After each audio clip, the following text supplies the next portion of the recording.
Good evening and welcome to KMTV. I'm Andy Richards. Your top stories tonight. A treat for Kent, Harry's here. Care homes to close in the county. And pony prank revealed. But first this evening, Prince Harry paid a surprise visit to a military school in Dover this morning. Kieran Court went to meet him. As pupils at the Duke of York Royal Military School in Dover waited to greet a special guest, little did they know it would be Prince Harry. After arriving for the surprise visit, His Royal Highness spent time meeting the young people and presenting school medals to recognise high achievers. He also had a look around the 150-acre site, which gave the boys and girls the chance to share their excitement with one another, as the big secret was finally revealed. He was just very curious about how the school works and like what kind of school we are. I was really nervous. I got really clammy. My feet started getting disco leg. But yeah, I mean, I was like, that's not him. It's not him. And then he got closer, and I was like, that actually is him.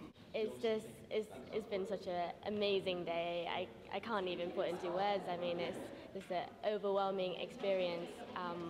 No one knew or expected anything, so to be able to even meet a member of the royal family is something you'd never dream of, and now it's just a dream come true. This is Kieran Court in Dover for KMTV. 4 residential care homes in Kent could be set to close after new plans were revealed by Kent County Council. Jem Collins has more details.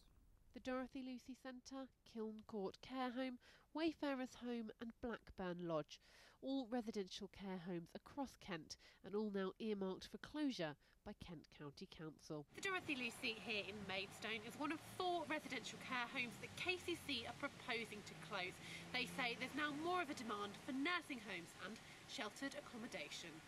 Despite a growing elderly population, the council has today launched a consultation on these 4 homes, with a decision to be taken in January. And while more than 200 jobs would be affected by the closure, at the Dorothy Lucy and Kiln Court, there's only 1 permanent resident, with a further 7 at Wayfarers and 13 at Blackburn, although these centres do provide respite and care services as well. Well, some people may find it strange that the County Council is choosing to close these care homes when all the social demographics point to an increase in the numbers of elderly people.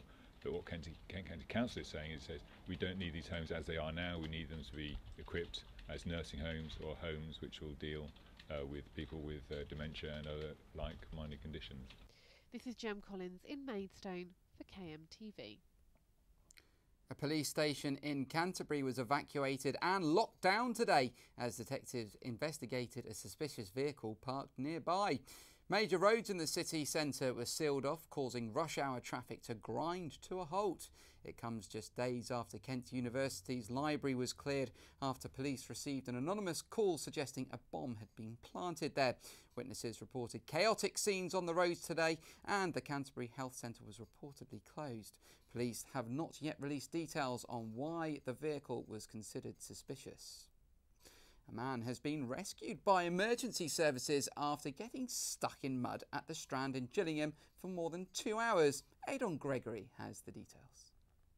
Pedro Costa had walked out onto the riverbed to meet a friend on his boat so that he could take photos of ships at low tide. The amateur photographer, who is from Tottenham, had checked the times of the tide to see if he could walk out and thought he would be okay as he neared the river's edge. However, he started to sink and realised he had to dial 999 for help. Firefighters and the RNLI were sent to the scene in Gillingham and, using specialist equipment, lifted Mr. Costa out of the mud to safety. And finally, notorious pranksters Troll Station have taken credit for a stunt involving a pony last week. Shoppers at a little store in Ashford couldn't believe their eyes when they spotted a pony being led down the aisles. The video shows a little pony dressed in a high-vis jacket being paraded around the store by a man who appears to be blind. He also claims to be looking for dog food for his aid. And let's just take a quick look at the weather before we go. It'll be staying dry across the county tonight, but there will be a bit of cloud cover with temperatures dropping to about 14 degrees. Heading into tomorrow, things should brighten up with sunshine and highs of 17 in Maidstone. Well, that's all from us this evening. We'll be back again tomorrow with all of the latest stories from across your county. If you've got a story, then you can get in touch on Twitter or Facebook, and you can email us at kmtvproduction@thekmgroup.co.uk. Good night.